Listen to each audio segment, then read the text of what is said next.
Hello बच्चों। आज की क्लास में हम जो टॉपिक कवर करेंगे वो है mean of continuous frequency distribution.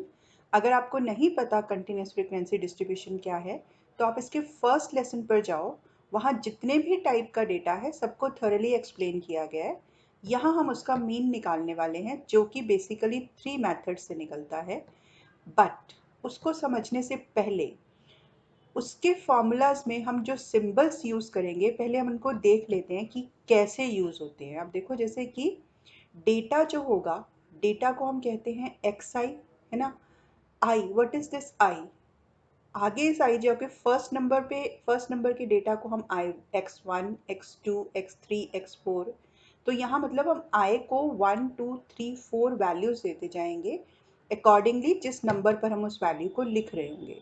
इसी तरह से टेबल में हम सबसे ऊपर लिखते हैं एफ आई, ठीक है। उसका मतलब है हम नीचे चलते जाएंगे और उस आई को हम वैल्यू देते चले जाएंगे 1 2 3 4 5 6 जो भी है till n. One is this, another is this symbol, this is sigma, ठीक है। तो अगर जैसे सपोज मैं यहाँ पर सिग्मा के साथ लिख रही हूँ i इज इक्वल टू 1 से लेके 9 तक, ठीक है। तो इसका क्या मतलब होगा, देखो बेसिक्स ये हैं। अब हम एक एक सिंबल को पकड़ते हैं। जो फॉर एग्जांपल उसने लिखा sigma i is equal to 1 से लेके 3 तक एक्स आई। तो बेसिकली इसका मतलब पता है क्या है कि आप इसको सिंबल को अब हटा दोगे और आई को वैल्यू देते जाओगे 1 से लेके 3 तक, तो यानी हो जाएगा x1 plus x2 plus x3। ये हो गया सिग्मा का। अब इसी को ही अगर आपको फ्रीक्वेंसी में दे रखा है, for example i is equal to 1 से लेके आप 4 कर लो और यहाँ पर उसने आपको दे रखा है एफ आई, तो इसका मतलब है f1 plus f2 plus f3 plus f4, यानी इस i को आप 1 से लेके 4 तक वैल्यूज देते जाओगे और सबका सम करते जाओगे। इसी तरह से अब आप अगर बेसिक को पकड़ कर चलो और अब मैंने यहाँ लिख दिया 3, यहाँ पर मैंने लिख दिया x I into F I. तो इसका मतलब पता है क्या है, आप पहले x1 इंटू एफ वन करोगे plus x2 into F two करोगे plus x3 into F three करोगे। अब ये एक्स आई एफ आई क्या है कि वो चाहता है कि जो ये आपको वैल्यूज़ दे रखी हैं आप एक और कॉलम बनाओ और यहाँ पर इन दोनों वैल्यूज़ को करके मल्टीप्लाई लिख दो, ठीक है। तो बेसिकली अगर आपको डेटा पढ़ना आता है ना बेटे, तो हम फॉर्मूलाज को याद करके किसी भी टेबल को बहुत आसानी से समझ सकते हैं। So this is sigma of xi, this is sigma of fi. First is sigma of xi, second is sigma of fi, third is sigma of xi fi, ठीक है। इन सिंबल्स को हम यूज़ करेंगे और इसी के थ्रू हम फॉर्मूलाज को लिखेंगे और मीन को कैलकुलेट करेंगे। Okay, now come to the, ये मेरे पास एक क्वेश्चन है फर्स्ट, जिसमें उसने मुझे डेली एक्सपेंडिचर दिया है ना। ये डेली एक्सपेंडिचर आप क्या देख रहे हो, किस फॉर्म में गिवन है, क्लास इंटरवल की फॉर्म में। तो अगर मैं इसमें से कोई एक क्लास इंटरवल ले लूँ 100 और 150, तो जो 150 है वो इसकी अपर लिमिट है, ठीक है। जो 100 है वो इसकी लोअर लिमिट है, फाइन। और जो अपर लिमिट में से आप लोअर लिमिट को सब्ट्रैक्ट करके नंबर लेते हो वो उसकी हाइट है। अपर लिमिट को हम लिखेंगे लाइक दिस, लोअर लिमिट को हम लिखेंगे लाइक दिस और हाइट को हम लिखेंगे स्मॉल h से, ठीक है। अच्छा, अब जब हमारे को क्लास इंटरवल्स दे रखा होता है तो हम हमेशा उसमें से एक पहली टेबल फॉर्म करते हैं xi की। तो क्लास इंटरवल से xi कैसे बनाते हैं, देखो सपोज मेरे पास जो क्लास इंटरवल है वो है 100 टू 100 एंड 150, तो मैं एग्जैक्ट इसकी सेंट्रल वैल्यू जो निकालूंगी वो एक्स आई होगी। तो एग्जैक्ट सेंट्रल वैल्यू आप कैसे निकालोगे, 100 plus 150 by 2 which is 250 by 2 which is 125।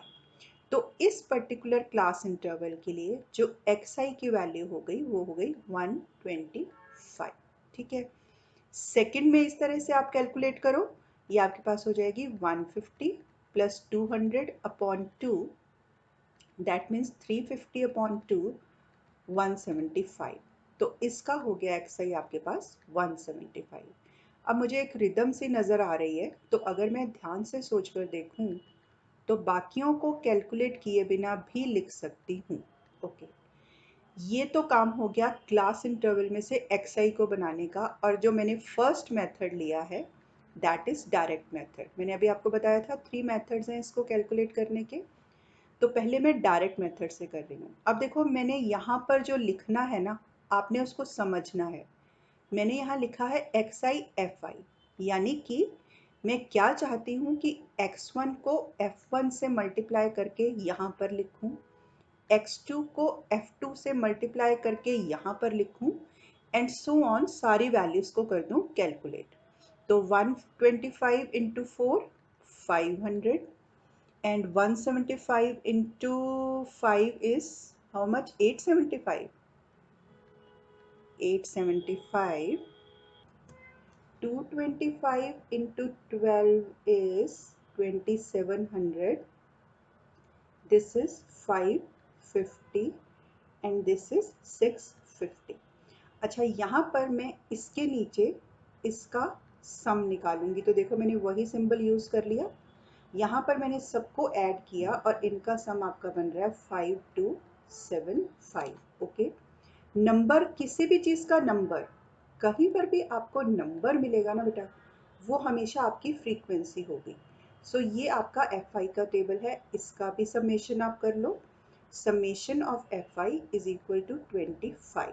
ठीक है, तो जो डायरेक्ट मेथड है उसमें mean is equal to sigma of F I X I upon sigma of F I. अगर आप इतना भी लिखोगे तो परफेक्टली फाइन, बट हम इसको बिल्कुल ही एक्यूरेट कर देते हैं। आई 1 से लेके कितना है, 1 2 3 4 5, 5 तक। यहाँ पर भी आप आई को 1 से लेके 5 तक लिख सकते हो। बस अगर आपको सिंबल समझ में आ गया तो आपको पता होगा यहाँ पर क्या वैल्यू पुट करनी है और यहाँ पर क्या वैल्यू पुट करनी है। यहाँ पर आपको पुट करनी है 5275 और यहाँ पर आपको फ्रीक्वेंसी का सम पुट करना है, और जब आप इसको कैलकुलेट करोगे तो आपको मिल जाएगा 211 विच इज़ द मीन। अच्छा देखो बच्चों, कभी कभी ना क्या होता है, हमसे अचानक कैलकुलेशन में कोई बहुत बड़ी मिस्टेक हो जाती है। तो आप एक बात का ध्यान रखो, मीन डेटा में से है, तो आपका डेटा कहाँ से कहाँ तक जा रहा है, 100 से 350 तक, और 211 इसके बीच में आ रहा है ना। तो इसका मतलब ठीक है, मतलब अप्रॉक्सीमेटली 20 में है। कई बार बच्चों की क्या होता है, कैलकुलेशन मिस्टेक करते करते करते करते वो क्या करते जाते हैं, मे बी इसको 2113 कर देंगे। सपोज अगर ये पूरा डिवाइड ना हो रहा होता और वो डेसिमल लगाना भूल जाते, तो किसी डेटा का जो 100 से 350 तक जा रहा है उसका मीन ये कैसे हो सकता है, उसके बीच में से ही कोई होना चाहिए ना।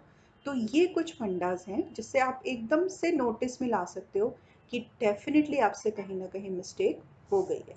Okay, this is direct method. अब सेम ही क्वेश्चन को हम दूसरे मेथड से करते हैं which is known as assumed mean method.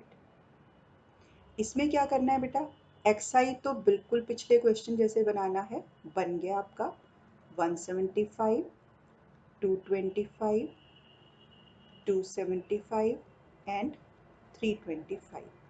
अब देखो आपको नाम खुद ब खुद बता रहा है अज्यूम्ड मीन, मतलब आप अज्यूम करो कि इसका मीन क्या हो सकता है। चलो हम सेंटर में से एक वैल्यू ले लेते हैं, हम मान लेते हैं कि ये इसका मीन है, हमने मान लिया। फिर इसके बाद हमें एक और कॉलम बनाना होगा जो कि होगा डी आई। उस डी आई में हम क्या लिखेंगे, हर एक्स आई में से उस अज्यूम्ड मीन को माइनस करते जाएंगे। जैसे कि अगर मेरे को यहाँ पर वैल्यू लिखनी है तो मैं x1 में से जो मैंने मीन अज्यूम किया है उसकी वैल्यू को कर दूंगी सब्ट्रैक्ट, यानी कि यहाँ पर मेरे पास वैल्यू क्या आनी चाहिए, 125 माइनस 225। एक्स आई में से ए करना है, ए में से एक्स आई नहीं करना। तो 125 माइनस 225 आपके पास कितना हो गया? 100 ना? Yes, minus 100। इसी तरह से इसको कैलकुलेट कर दो, -50, ये तो ज़ीरो ही हो गया। इसको कैलकुलेट कर दो, +50 और +100। मोस्ट ऑफ द टाइम्स और एक्चुअली एवरी टाइम इनका सम हमेशा ज़ीरो होगा, हमारे को इससे कुछ लेना देना नहीं है।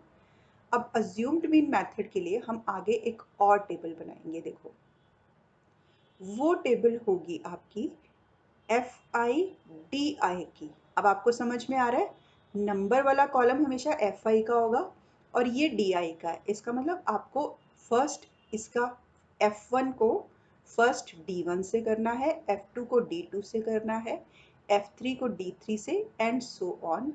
तो बस आप इसको करते जाओ मल्टीप्लाई। ये हो गया आपके पास -400 माइनस 250, 0, 100 एंड 200। नेगेटिव वाले नंबर्स को अलग से ऐड कर लो, 60 प्लस -650, इनको अलग से कर लो। अब इन दोनों को अगर आप माइनस में करोगे तो आपके पास आ जाएगा -350। अब इसका फॉर्मूला क्या है? देखो, this is -350 is actually sigma of FI/DI। Symbol समझ में आ रहा है आपको?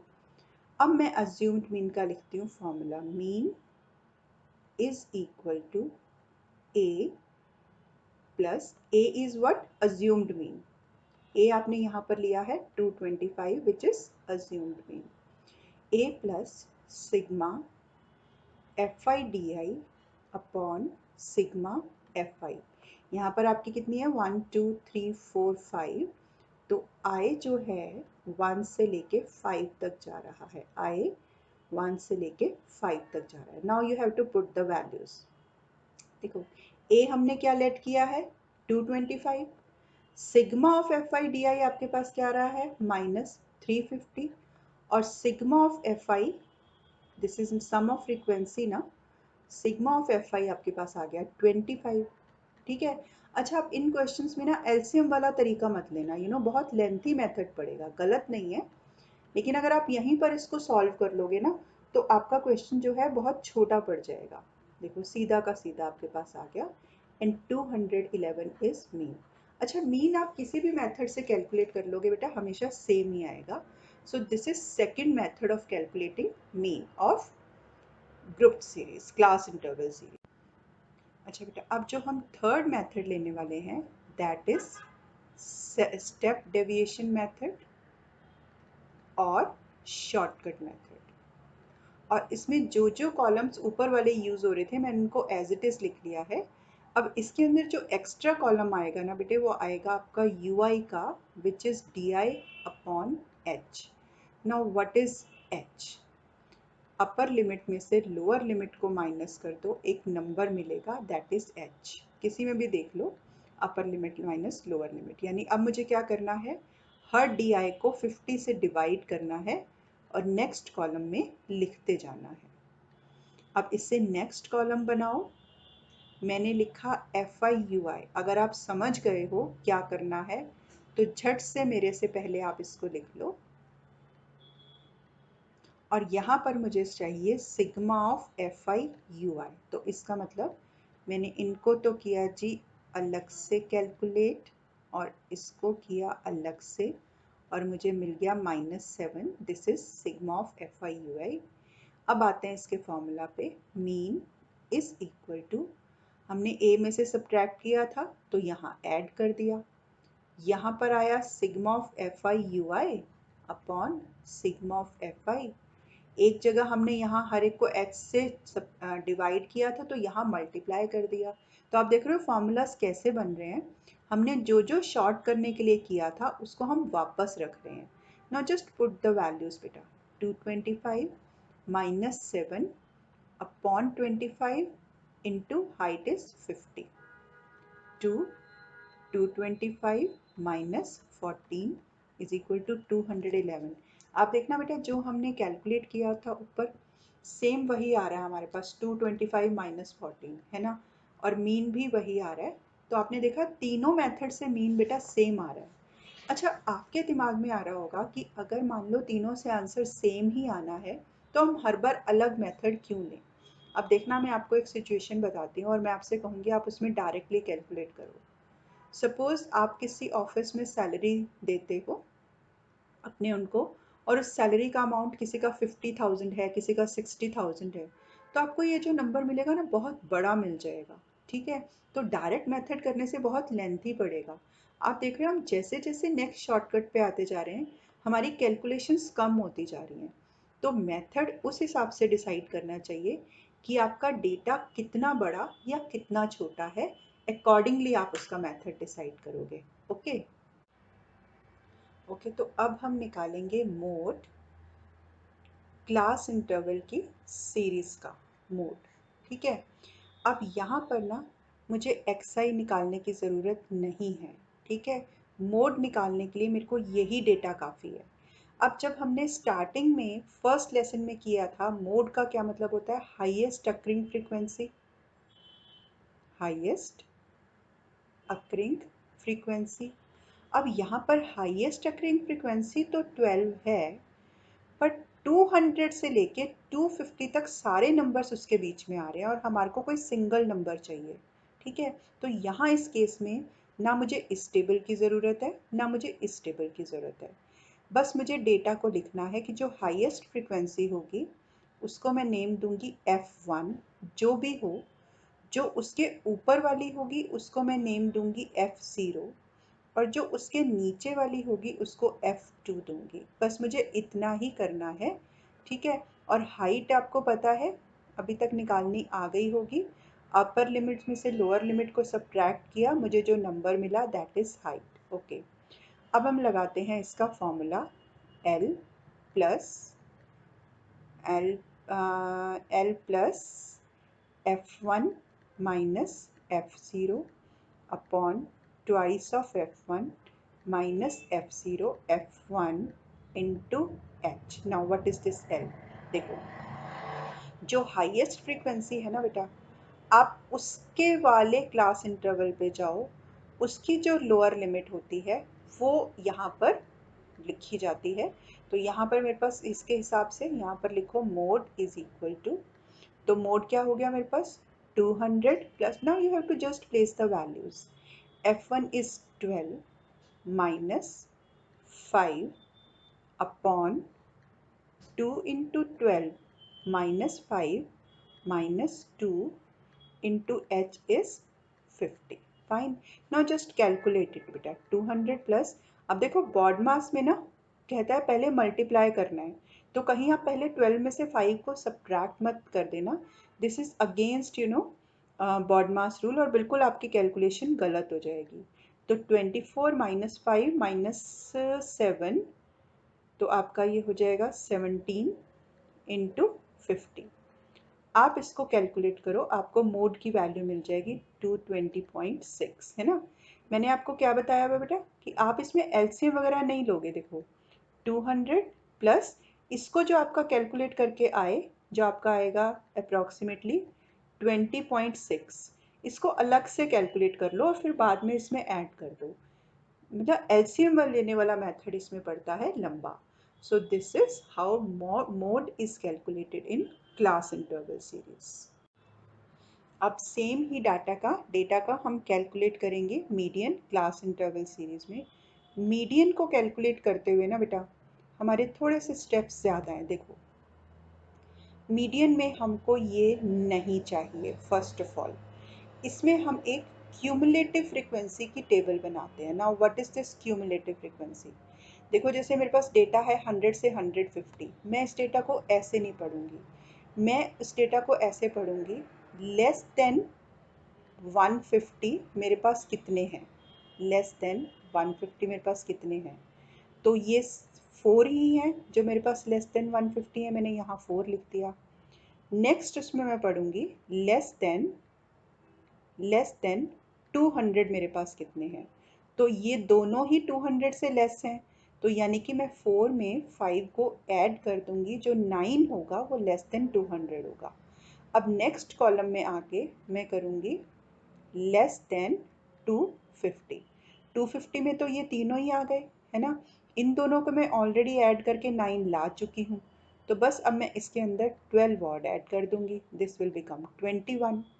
यहाँ पर अब आप समझ गए होंगे क्या आएगा, लेस देन 300। उसमें जो 21 पहले थे उसके अंदर आपने 2 और ऐड कर दिए, ये आपके कितने बन गए, 23। और जो लेस देन 350 हैं उसमें तो आपके ऑलमोस्ट सारे मतलब सारे ही आ गए। तो इस 23 में आपने फिर से 2 ऐड किया और आपके 25 आ गए। तो देखो जितने आपके सारा डेटा इसके अंदर आ चुका है ना, तो यही आपका बेसिकली सिग्मा ऑफ एफ आई है। ऊपर वाले क्वेश्चंस भी हमने सेम डेटा में लिए थे ना, तो यही आपका सिग्मा ऑफ एफ आई भी है। अब हमारा ये आ गया। अब हम इसमें डेटा कैलकुलेट करते हैं n/2। ठीक है, what is n, sigma of F I, that means कि 25/2 मुझे मिल गया 12.5। अब बाकी डेटा को मैं 12.5 के हिसाब से एडजस्ट करूँगी। देखो मैं यहाँ क्यूमुलेटिव फ्रीक्वेंसी दोबारा लिख रही हूँ ताकि थोड़ा नीट हो जाए। ये मेरी क्यूमुलेटिव फ्रीक्वेंसी की टेबल बन गई। आप देखना क्यूमुलेटिव फ्रीक्वेंसी की टेबल में 12.5 कौन से दो नंबर्स के बीच में आता है। यहाँ पर आप डाल दो लाइन, इसके आप ऊपर एक ऐसे बना दो और नीचे से चलो और इसका जो फ्रीक्वेंसी वाला है उसको सर्कल कर दो और जो उसके साथ क्रॉस इंटरवल है उसके लोअर लिमिट को सर्कल कर दो।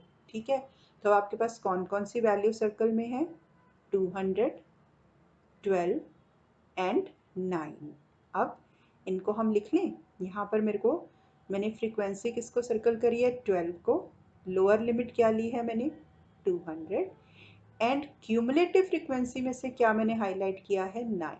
ठीक है, n/2 क्या है, 12.5। बस अब हमने लगा देना है formula.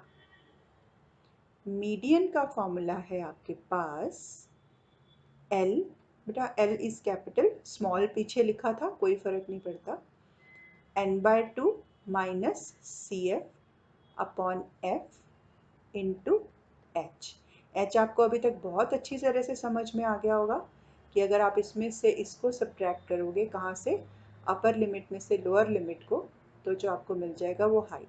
Now just place the values. देखो लोअर लिमिट में हमने क्या लिया है, 200 प्लस n/2 क्या है, 12.5, क्यूमुलेटिव फ्रीक्वेंसी क्या है, 9, फ्रीक्वेंसी आपके पास क्या है, 12, और हाइट कितनी है, 50, और कर दो इसको कैलकुलेट, आपके पास आएगा शायद ये वैल्यू आएगी, यस, इसको आप कैलकुलेट करके देख लो। So this is median for continuous frequency distribution. Now अब ये जो तीनों सेंट्रल टेंडेंसीज है ना हमारे पास बेटा, इनके लिए ना हमारे पास एक एम्पेरिकल रिलेशनशिप है। एम्पेरिकल रिलेशनशिप, वो रिलेशनशिप हमारे पास क्या है, देखो कि अगर मैं मीडियन को मल्टीप्लाई कर दूं 3 से और is equal to twice of mode plus mean कर दूं, आप इसकी कैलकुलेटेड वैल्यूज को रख कर देखो, ये आपकी इक्वल आएंगी दोनों। दिस इज एम्पेरिकल रिलेशन कि thrice of median is always equal to twice of mode plus mean. ठीक है, ओके। सो अभी हमने कंटिन्यूस डेटा की मीन, मीडियन, मोड तीनों चीज़ें सीख ली हैं। मीन तीनों मेथड से निकालना, direct method, assumed mean method and step deviation method. ठीक है, अभी आप इसको पूरा करो और फिर हम मिलते हैं नेक्स्ट क्लास में। Bye bye.